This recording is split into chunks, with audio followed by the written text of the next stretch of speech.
سعيد اليوم تواجدي بعيد الكتاب بمدينة تطوان من تنظيم وزارة الثقافة المغربية، وأيضا أتوجه بالشكر الجزيل للمدير الإقليمي لقطاع الثقافة بمدينة تطوان. فتواجدنا في هذا المعرض كانت أول مشاركة بمدينة تطوان لنا هنا.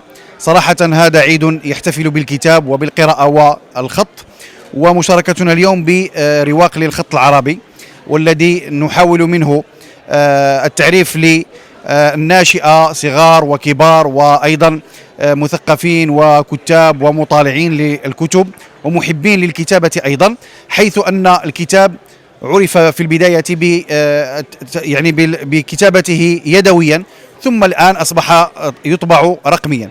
بطبيعة الحال الخطوط العربية متنوعة وكثيرة جدا، منها خطوط مشرقية وخطوط مغربية، وبطبيعة الحال نحاول هنا أن نركز على الخطوط المغربية للتعريف بها، لأنها تتحدث عن تاريخ مملكة وعن حضارة مملكة وهي المملكة المغربية. بطبيعة الحال الخطوط العربية أو الخطوط المغربية إن صح التعبير تعرف بالخط المبسوط الذي كتبت به المصاحف منذ القدم إلى يومنا هذا، ومن بينها المصحف المحمدي الذي أمر به صاحب الجلالة أن يطبع ويوزع في جميع المدن المغربية وأيضا في بعض الدول الإفريقية.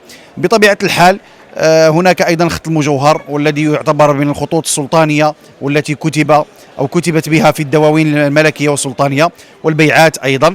كذلك خط الثلث المغربي، والذي عرف عنه عن المغاربة أنه كتب بماء الذهب، أو نقش على لوحات ضخمة جدا ومنابر ومحاريب وقصور أيضا. كذلك الخط الكوفي المرابطي، وأيضا الخط الزمامي. هذه الخطوط التي استقرت عليها الحضارة المغربية، والتي كتبت منذ نشأة القرويين بمدينة فاس إلى عصرنا الحالي.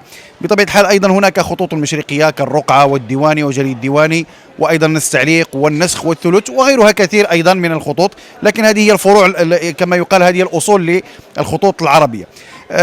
بطبيعة الحال هذا المعرض صراحة هو عيد يحتفل بالكتابة وبالكتاب، ويشجع الناس على المطالعة وقراءة الكتاب، خصوصا في هذا العصر الذي هو عصر الرقمنة وعصر الذكاء الصناعي وعصر التكنولوجيا. فأصبح الإنسان يبتعد عن الأصل الذي هو الكتاب، ويقرأ مثلا من لوحة الحاسوب أو من شاشة الهاتف النقال وما إلى ذلك. فهنا هذا المعرض كتذكير لنا نحن يعني ناس وشعوب، وأيضا تلاميذ وأساتذة ودكاترة ومهندسين وما إلى ذلك، بأن نرجع إلى هذا الكتاب للمطالعة، لأن المطالعة والقراءة تكوين ذاتي للإنسان يجعله يتطور في فكره وفي أخلاقه، ويكون نافعا لبلده ووطنه، وأيضا نافعا لشخصه في هذه الممارسة.